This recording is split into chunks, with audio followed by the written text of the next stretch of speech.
If you're watching this video, I just want to let you know, yep, you right there sitting in your computer or your TV, I want to let you know that I appreciate you and you're a real one.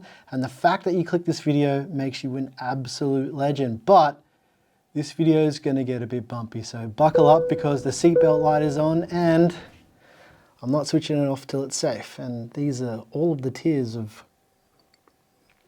everyone that is about to get upset. But here's the deal.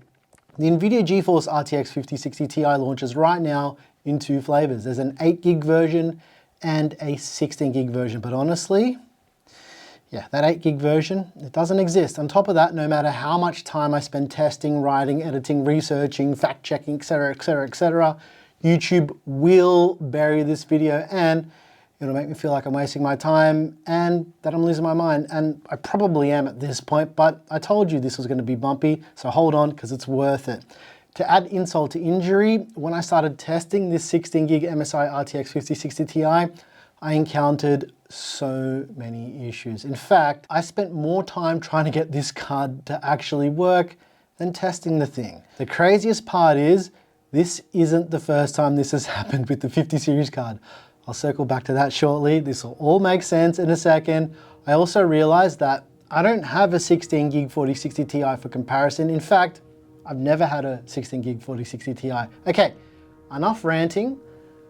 Let's see the specs and benchmarks. To be honest, this video feels like I'm just standing here and ticking a box at this point. Someone out there is going to be mad about something I say or do in this video. They always are. So let's play some music and let's look at some graphs and some other things and we'll chat after. The NVIDIA GeForce RTX 5060 Ti 16 gig is based on the new Blackwell architecture.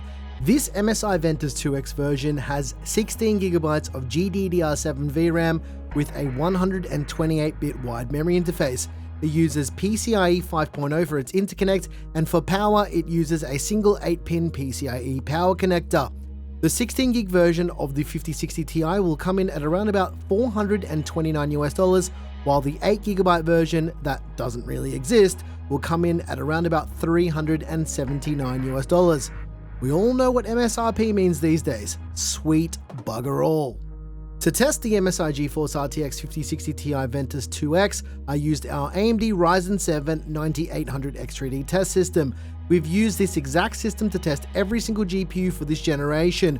I encountered issues regardless of the CPU being used, being either Intel or AMD on multiple platforms. The numbers recorded here were the only numbers I could capture while the system was stable with this card. I want to point out that the other 14 cards used for this comparison did not exhibit any of these issues. I didn't test with Linux this time around because this card almost ended up in the bin. Feel free to pause the video at any time to look at these graphs for a bit longer, but you know, enough talking, time to listen to some music.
right, we saw lots of numbers, lots of results, but what do they all mean? Well, they're the numbers that we eventually recorded after an absolute shitstorm that I had to navigate through to get this card to actually do its job of working.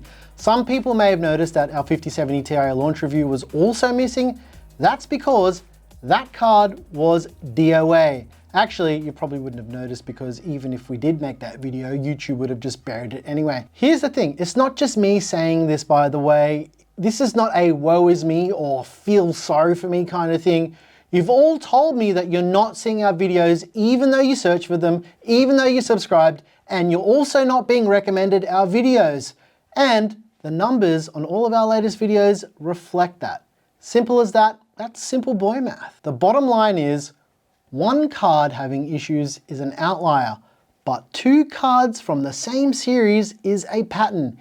Either I'm really unlucky or there's an underlying problem, and I can almost guarantee that it's not me and it's NVIDIA's 50 series drivers that have been causing an absolute mess for everybody. In fact, my studio PC with the 5080 isn't even displaying anything right now because of 50 series drivers. The stability with this new 50 series has been so hit and miss. It's ridiculous. I typically don't make videos like this talking about these kind of issues because I like to stay in my lane, but NVIDIA's response to me saying that it's probably my fault and the BIOS is probably outdated or some other random thing.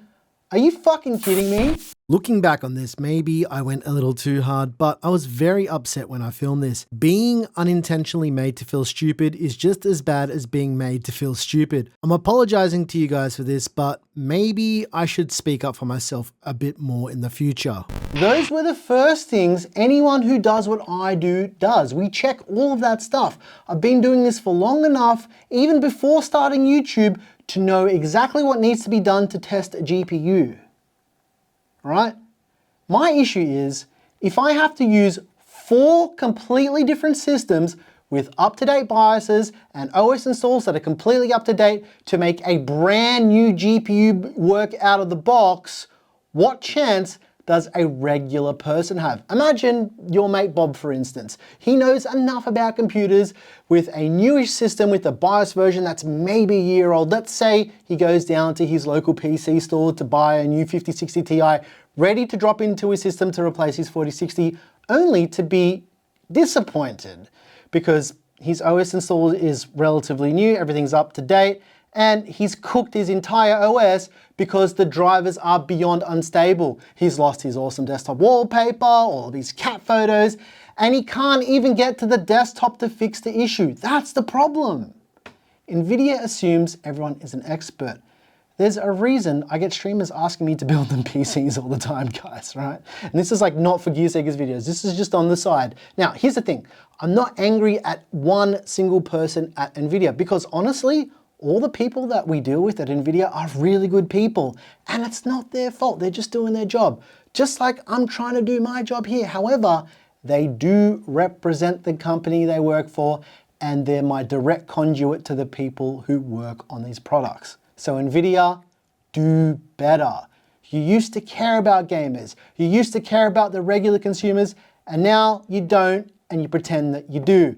If you did care, you wouldn't have tried to release an 8GB 5060 Ti. Well, it doesn't matter because it doesn't exist anyway. To add even more insult to injury, this is where this video starts to get fun.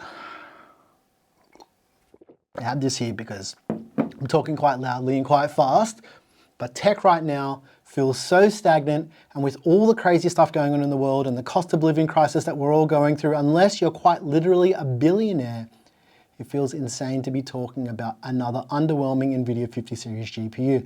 This kind of launch is what is slowly killing my passion for tech. All I see is negative comments from people complaining about new tech. It's wearing me down, and I'm not your punching bag. I didn't make the tech, I didn't set the price, I'm not being paid by big corpo to say nice things about their products. I'm just here doing my job. Guys, I started this channel because I wanted to share my passion for tech with you guys. I've got a lot of experience with this stuff. I've been doing this for a very, very long time, and I like to make it easy for you guys to understand. I don't like having to bash it day in, day out, guys. It's tiring, honestly. Anyway, the big question is, what happened to exciting tech? Well, I know what happened. Tech companies got greedy. NVIDIA isn't alone in doing this. It's like all of these tech giants, they got together in a room and they decided that, you know what, let's create all of these insane prices and we'll bet that people will still buy these products. And their bet was right. Their bets are paying dividends. People are still stupid and desperate enough to pay these ridiculous prices for everything, and there's nothing you or I can say about it. I can kick and scream as much as possible, but no matter what I say, no matter what I do, I can try and encourage people to make informed decisions. People will still want to buy underwhelming products, and they'll buy them because, crazy, right? YouTube would prefer to bury our content in favor of other tech channels who are clearly botting views and subs. You know who you are. You're not fooling anyone. Everybody sees it. Every other tech content creator sees it. And I see you.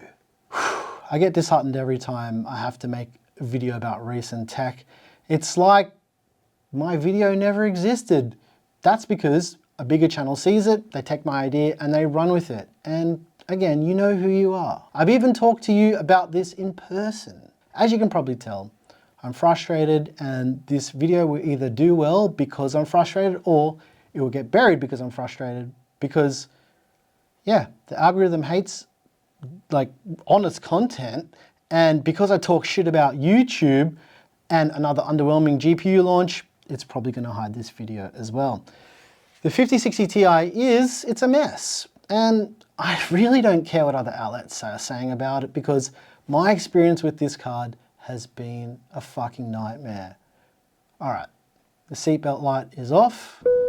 You're safe for now, but you're still not allowed to smoke in here.